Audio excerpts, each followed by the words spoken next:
बहू, अलार्म 5 बजे का लगाना। कल तीज है और सुबह सूरज उगने से पहले सारी तैयारियां हो जानी चाहिए। सासू माँ शारदा देवी ने धीरे से कहा और अपने बिस्तर की तरफ बढ़ गई।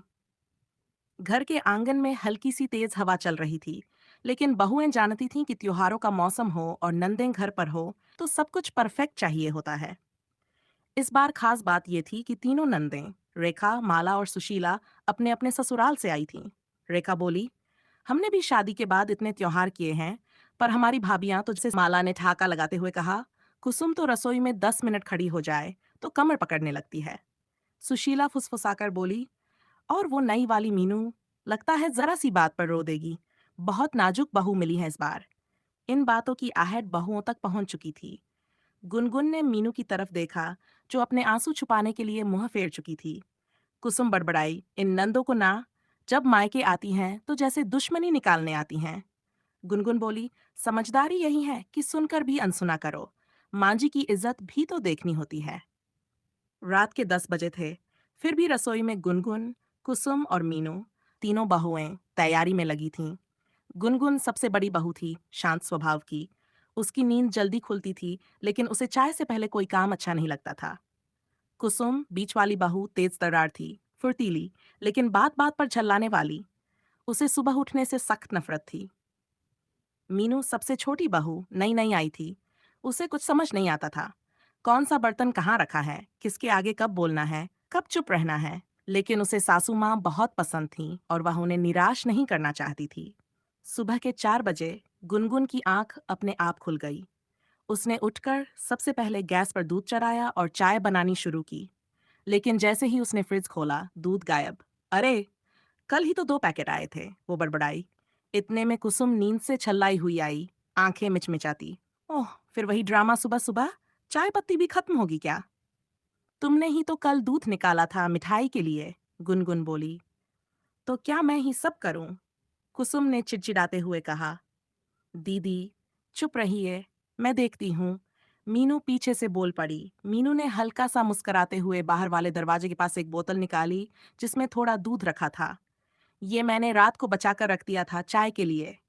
गुनगुन और कुसुम एक पल के लिए मीनू को देखती रह गईं। गुनगुन के मन में हल्का सा अपराध बोध था। उसने नई बहू को अब तक सीरियसली नहीं लिया था। जल्द ही तीनों ने मिलकर तीज की तैयारी शुरू कर दी।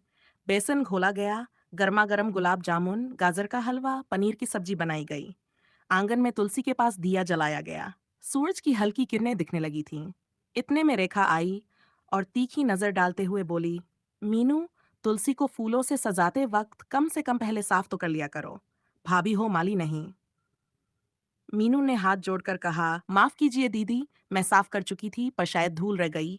रेखा मुंह मोड़कर चल दी। कुसुम से रहा नहीं गया। उसने पीछे से कहा, दीदी, आपकी नजर तो हर छोटी बात पर है, कभी खुद भी करके दिखा दो। माला वहीं पास खड़ी थी। उसने सुन लिया। क्या कहा कुसुम भाभी? अब हमसे काम करवाओगी? हम मेहमान हैं। कुसुम ने भी ताना मारा। माफ करना दीदी, आप लोग जब भी आती हैं, मेहमान कम और जज ज्यादा बन जाती हैं। इस पर शारदा देवी पास आ गईं। उन्होंने सब शांत कर दिया। तुम सब मेरे लिए एक सी हो। कोई बहू, कोई बेटी नहीं, पर घर की मर्यादा बनी रहनी चाहिए।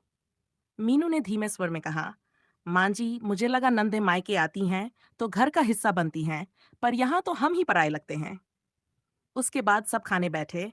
तब रेखा ने गुनगुन से कहा, भाभी, आपकी रोटियां तो कड़ी हो गई हैं, शायद पूजा में भगवान भी न माफ करें। गुनगुन ने गहरी सांस ली और कहा, हमें भगवान की नहीं, घर की माफी चाहिए दीदी। जो दिन रात चेले और बदले में कटाक्ष पाएं, वही असली तपस्या है। ये सुनकर रेखा चुप हो गई। पहली बार उसके चेहरे पर संकोच था। कुसुम ने मीठे में रसगुल्ले परोसे। माला ने चखते ही कहा, इतनी चीनी? लगता है भाभी मीठे में नमक भूल गईं। कुसुम छल्ला उठी। हद हो गई। हर चीज में कमी निकालना जरूरी है क्या? कभी तारीफ भी कर दिया करो। रेखा, माला और सुशीला, तीनों बहनें एक पल के लिए चुप रहीं।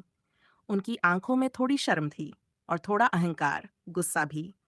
शाम को शारदा देवी ने सभी को एक साथ बुलाया। बहुएं मेरी रीढ़ हैं और बेटियां मेरी धड़कन। पर जब दोनों में ईर्ष्या हो जाए तो घर बीमार हो जाता है। गुनगुन, कुसुम और मीनू ने एक दूसरे के साथ थी। मीनू ने कहा, हम तो शुरुआत से ही जोड़ने की कोशिश कर रहे थे मांझी, पर बार बार टूट जाते हैं। रेखा धीरे से आगे बढ़ी और मीनू के पास जाकर बोली, माफ करना मीनू, तुमने हमें बहनों जैसा माना, हमने तुम्हें पराई बना दिया। सुशीला ने कुसुम से कहा, भाभी अब हम मिलकर काम करेंगे, बस आपकी चाय फिर से पीनी है, उसी मीठे के साथ जो दिल को लगे। माला ने गुनगुन के पास जाकर कहा, आपसे बहुत कुछ सीखना बाकी है दीदी, अब से हम हर तीज साथ मनाएंगे। उस रात बहुओं ने रसोई के बाहर चारपाई लगाई।